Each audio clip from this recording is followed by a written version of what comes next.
Bienvenidos a la comunidad del próximo Framework en Ingeniería. Si están aquí es porque comparten nuestra visión, dominar las bases de la ingeniería para liderar la innovación con inteligencia artificial.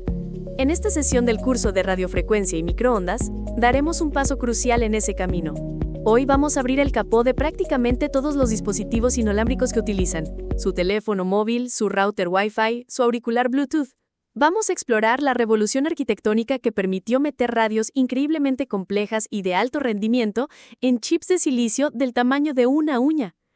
Hablaremos de la transición de la arquitectura clásica, la heterodina, a la que domina el mundo hoy, la arquitectura de conversión directa o Zero IF. Y para entenderla, primero debemos aprender a hablar su idioma, el lenguaje de I y Q. En primer lugar, es fundamental entender cómo los ingenieros de RF vemos y describimos matemáticamente una señal. Una onda de radio, como la que usamos en LoRa a 915 MHz, se llama señal pasabanda, porque ocupa una banda de frecuencias alrededor de una portadora que no es cero. El problema es que si solo la describimos como un simple coseno, como una onda que sube y baja, nos estamos perdiendo la mitad de la historia.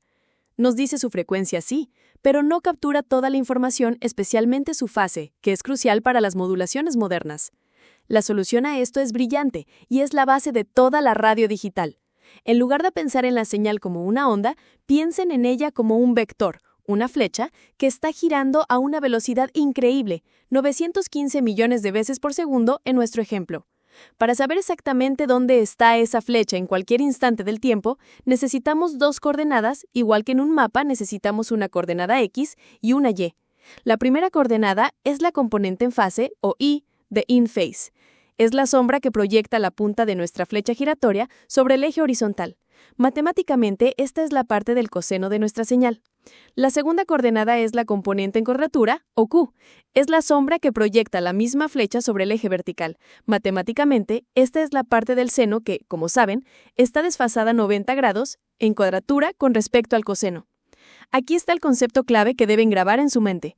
Cualquier señal de radiofrecuencia, no importa cuán compleja sea, puede ser representada de forma perfecta y sin pérdida de información por dos señales de mucha más baja frecuencia, casi en corriente continua, llamadas I y Q. Juntas, estas dos componentes nos dan la amplitud de la señal, que es el largo de la flecha, y la fase, que es el ángulo de la flecha en cada momento. Descomponer una señal de RF en sus componentes I y Q es como descifrar el código genético de la señal. Una vez que tenemos I y Q, tenemos todo el poder para analizarla, filtrarla y demodularla con procesadores digitales. Ahora que hablamos el idioma de I y Q, veamos cómo nos permite construir un receptor mejor. La arquitectura clásica, que reinó durante décadas, es la superheterodina. Es un sistema de conversión en múltiples etapas. La señal de radiofrecuencia se convierte primero a una frecuencia intermedia, o IF, y luego de la IF se convierta a banda base, a 0 Hz. El punto fuerte de esta arquitectura es un componente físico, a menudo externo al chip, llamado filtro IF.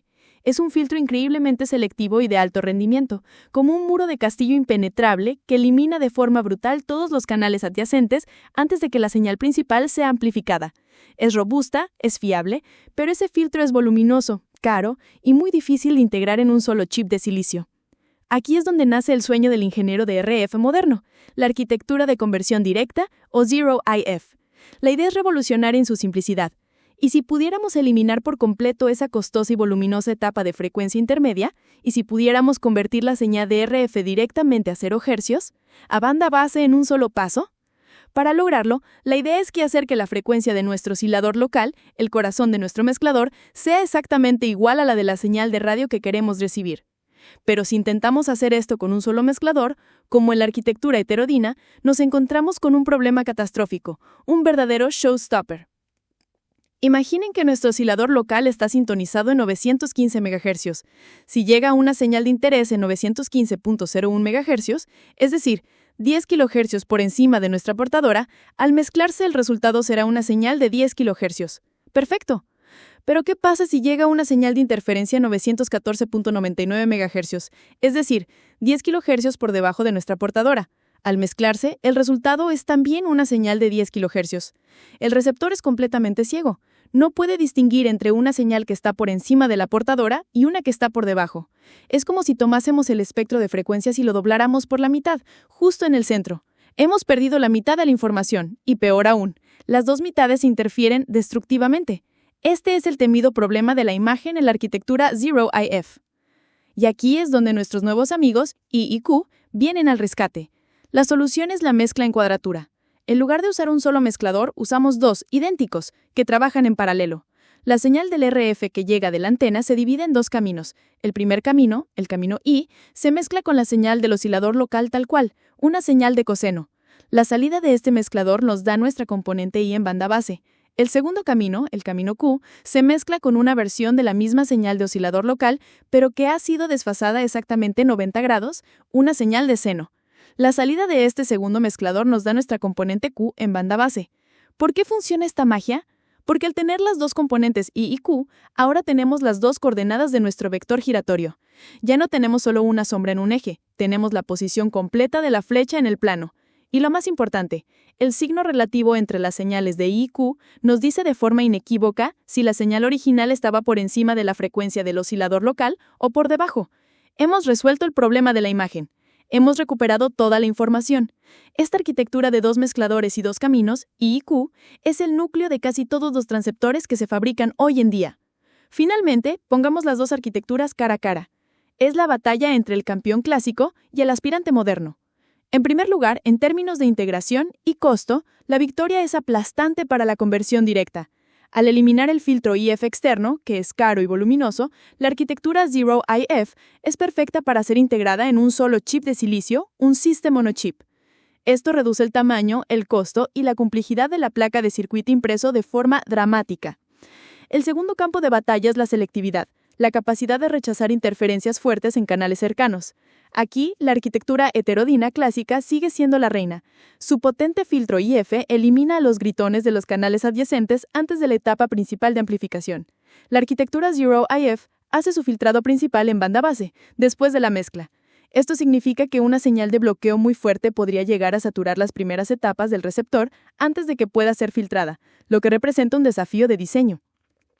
Finalmente, y esto es crucial, la arquitectura Zero-IF, al resolver el problema del filtro IF, creó una serie de nuevos y diabólicos problemas que tuvieron que ser resueltos. Al convertir la señal directamente a 0 Hz, nos encontramos con dos enemigos mortales que viven cerca de la corriente continua. Primero, el offset de DC. Pequeñas fugas de la señal del oscilador local pueden mezclarse consigo mismas, creando un enorme pico de corriente continua que puede cegar completamente al receptor. Segundo, el ruido de parpadeo o nueso 1 entre F, un tipo de ruido inherente a los transistores que es más fuerte a bajas frecuencias, justo donde ahora está nuestra señal de interés. Además de esto, cualquier mínimo desajuste de ganancia o fase entre los dos caminos, I y Q, corrompe la señal y debe ser corregido mediante una calibración digital constante. En resumen, la historia de las arquitecturas de receptores es una historia de compromisos.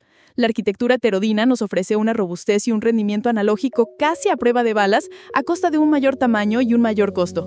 La arquitectura de conversión directa, o Zero-IF, nos ofrece una integración y costo imbatibles, permitiendo la era del System on a Chip, pero a costa de introducir nuevos desafíos en el dominio analógico que han tenido que ser resueltos con ingenio y una enorme cantidad de procesamiento de señal digital. Entender esta batalla y sus compromisos es entender por qué los dispositivos que tenemos en el bolsillo son a la vez tan potentes y tan asombrosamente pequeños y asequibles.